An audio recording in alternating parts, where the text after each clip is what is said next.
obstetrician as a mother is not all bad, which I keep telling my children. Thanks very much. And lastly, Felicity's just going to give us a little bit of an outline of the pre-launch audits we did, trying to get an idea of if people would like the idea of a maternity handbook.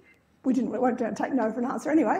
And what topics were that we could actually use as a starting and then sort of to progress to. Thanks, Chris. I promise I'll be very brief. I know we're coming close to the end here, and I'm just going to very quickly step you through the audits that we put out around induction of labour and obesity. I just wanted to start by acknowledging that I know you get thrown an awful lot of things to do in your spare time, we'll call it generously, and we certainly are aware that sending work like this out to the services does create an extra layer of work, and we're enormously appreciative of the services that participate and send their results back.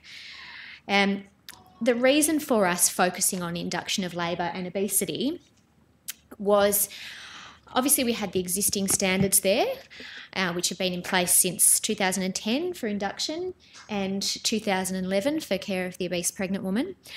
The other advantage was that we had already audited these topics, so we did have some point of comparison.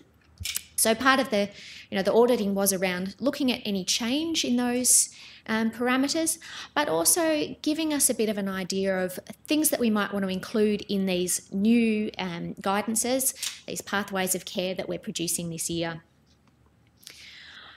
So we sent 54 different services an invitation to participate in these audits. We had 120 responses from 19 different services for induction of labour. And we did set a kind of suggested scale. So the bigger services, it was suggested that they might like to complete more and vice versa. So the improvements that we saw in some of these parameters, a slight increase, as you can see there, in documentation of indication. And we're definitely seeing improvements in use of continuous CTG. And this is where it's really clear that other work in the sector is having an impact.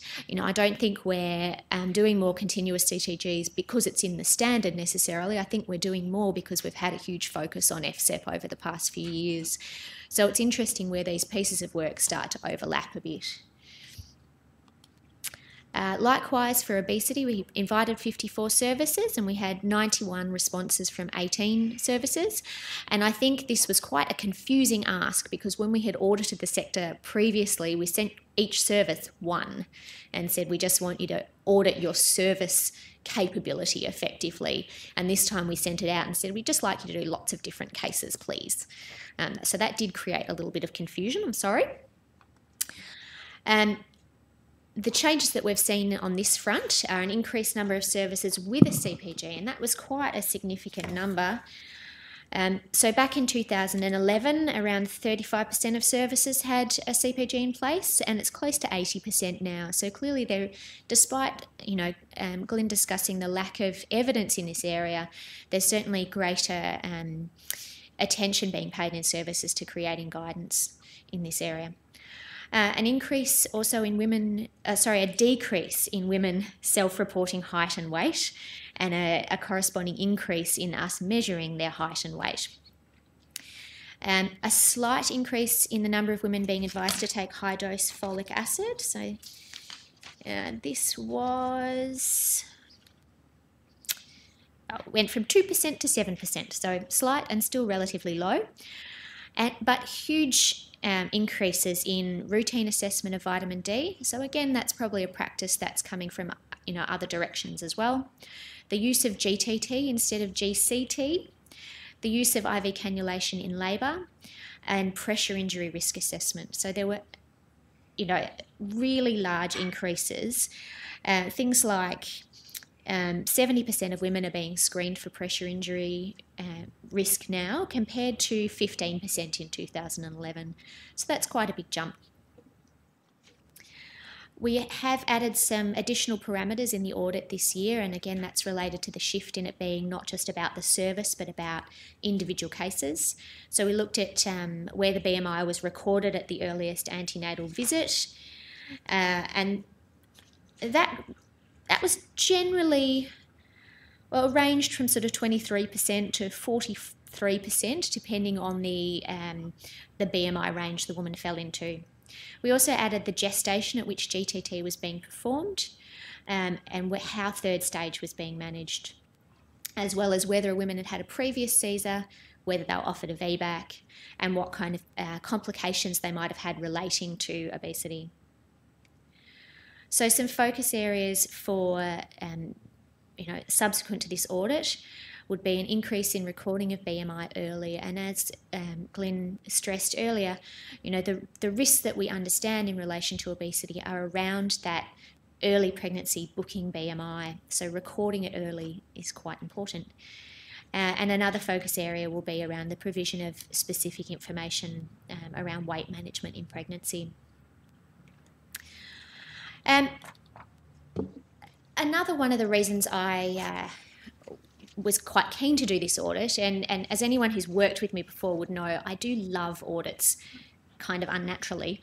But I did like the idea of doing this audit with a view to trying to judge the kind of impact we make with the ehandbook. But it did become quite clear to me that this is not the best way to do it. It's one thing to audit one process or one measure, but the ehandbook is already, at 5 topics, got quite a few aspects to it, and it's only going to grow. So this is not necessarily going to be a very practical way to assess the impact we make as we go forwards. Another way that we have of looking at the impact is, website analytics. And as a slight sidebar, going back a few years when I had a baby about Violet's age, I was enthusiastically blogging, and I very much enjoyed looking at the website analytics of who was reading my blog and how many people, all 60 of them. But it never told me whether or not I had any impact on anyone's life, which was probably good.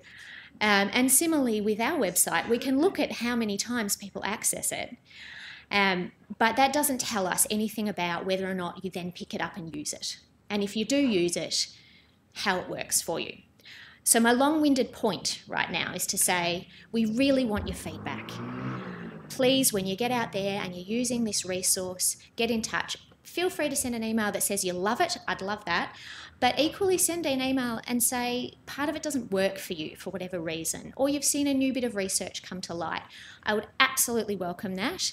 The email, as you see, is maternityEhandbook@dhhs.vic.gov.au. The websites on that page correspond to the ehandbooks, as well as to Better Care Victoria. So lovely Simon spoke earlier talking about quality improvement.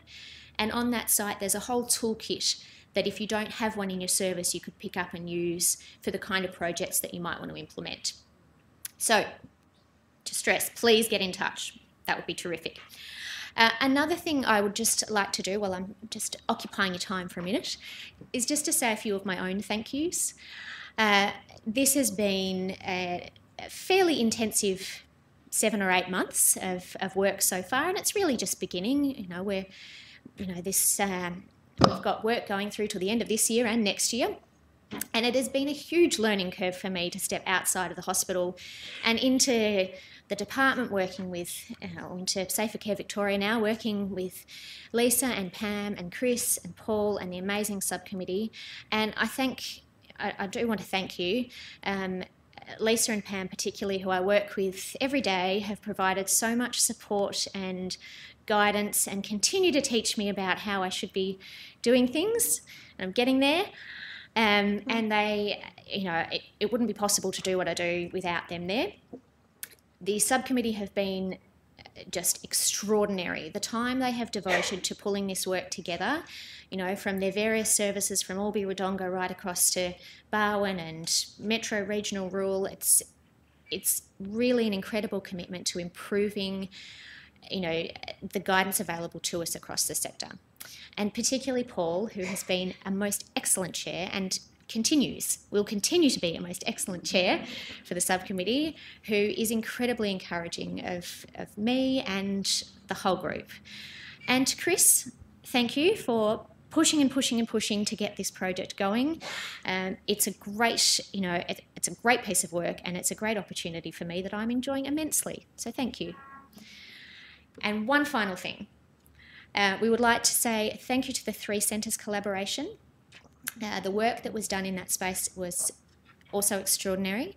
That project has not been active for a couple of years now, and the site will soon no longer be available. It has been generously hosted by the Women's for the past couple of years, and we know it is still accessed frequently. But the information available now there is quite out of date. So if you go to look for it shortly, you'll find that the topics themselves are no longer available, and you'll be redirected through to the ehandbook, to Monash, to the Mercy, to the Women's and to the Ranscog sites. So they certainly, did a huge amount of work in bringing the 3 centres to life some years ago, but we thank them and we bid them farewell. And as do I. Thank you and farewell.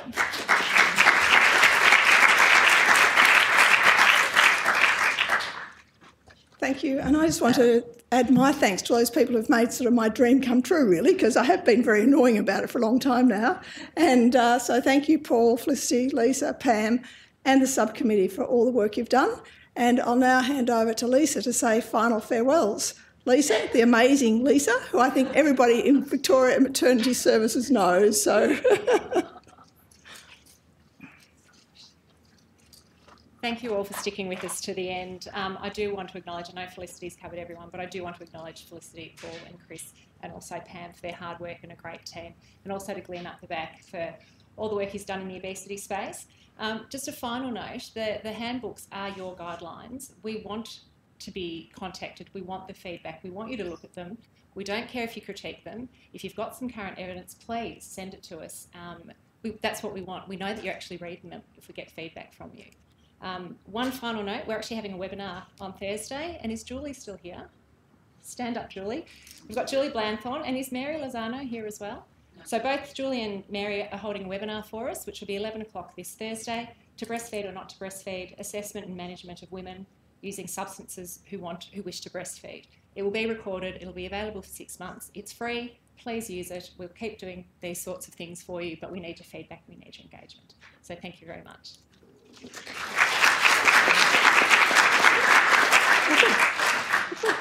And you can all go.